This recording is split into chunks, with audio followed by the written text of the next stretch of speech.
Bom dia, gente. A aula de hoje vai ser de ciências. O primeiro conteúdo vai ser o conteúdo de ecossistemas, que vai ser o conteúdo para vocês resolverem as questões lá da atividade 6. O Brasil possui uma grande diversidade de ecossistemas. Quase todo o território está situado na zona tropical, por isso que o nosso país recebeu grande quantidade de calor, durante todo o ano, o que favorece uma grande diversidade de plantas, de animais e de ecossistemas. Aí agora a gente vai falar um pouco dos vários ecossistemas brasileiros. Primeiro, a Amazônia. É a maior área restante de florestas tropicais do mundo. Ela ocupa cerca de 49,29% do território brasileiro. Então dá para ver que a Amazônia é bastante grande, né? Aqui é uma foto da Amazônia, ó. Tem muitos rios e é muito densa a vegetação. Cerrado é um ecossistema do tipo savana, né? Savana, por exemplo, tem a savana africana, é um pouco parecida com o cerrado, com árvores espaçadas, ou seja, longe uma das outras, e de pequeno porte. Aí tá aqui, ó, é caracterizado por essa gramazinha baixa, né, de coloração mais marrom, e tem as árvores são muito distantes uma das outras, ó, tanto que só dá para ver uma aqui. E a mata dos cocais, que é considerada uma mata de transição. Ela está entre a floresta amazônica e a caatinga.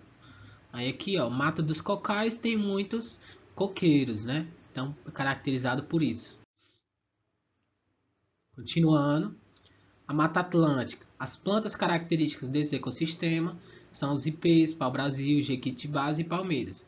E os animais representativos são as jaguatiricas, saguis, mico, leão-dourado, tucanos e papagaios. Aí tem aqui um exemplo, né? Lá da Mata Atlântica. E esses pontos, essas vegetações mais amareladas, são justamente os ipês. Pantanal é considerada a maior planície inundada do mundo, ou seja, é um ecossistema que ele está inundado, né? E isso ocorre em alguns períodos do ano, onde determinadas áreas podem ficar parcialmente ou totalmente submersas. Aqui um exemplo, ó, dá para ver que tem muita água, né? Muito alagado essa região.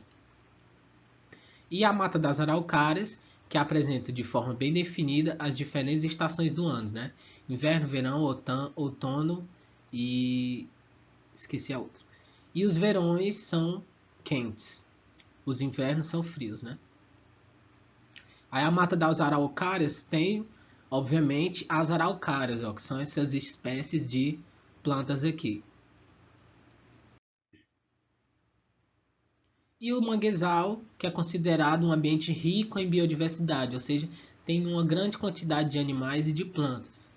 Surge do contato do ambiente terrestre e marítimo, ou seja, dos rios e dos mares.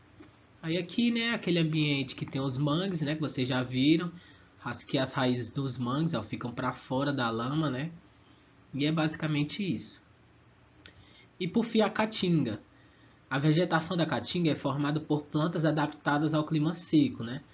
Que caatinga, por exemplo, tem aqui no Ceará, né? Que o clima é muito seco e quente. As plantas possuem folhas transformadas em espinhos e calos que armazenam água.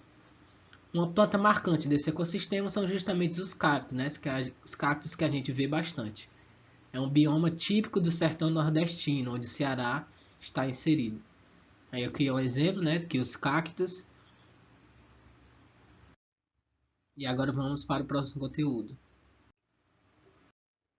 Conteúdo agora de gases, né, que é o conteúdo para as questões da atividade 7. Os gases apresentam massa e ocupam um lugar no espaço, ou seja, são matéria, né? Então, um exemplo que a gente pode dizer é quando a gente enche um balão com gás, né, com ar. Ele vai aumentar a massa na balança e vai ocupar o espaço do balão. Se você pesar um balão seco e um balão cheio de ar, o balão cheio de ar vai pesar mais. Então, por isso que ele diz que os gases têm massa e ocupam lugar no espaço. Aí os gases eles apresentam três principais propriedades. A expansibilidade, que é a capacidade que o ar tem de ocupar um determinado espaço. O exemplo é justamente a questão do balão de ar. Aqui o ar está ocupando todo o espaço dentro do balão.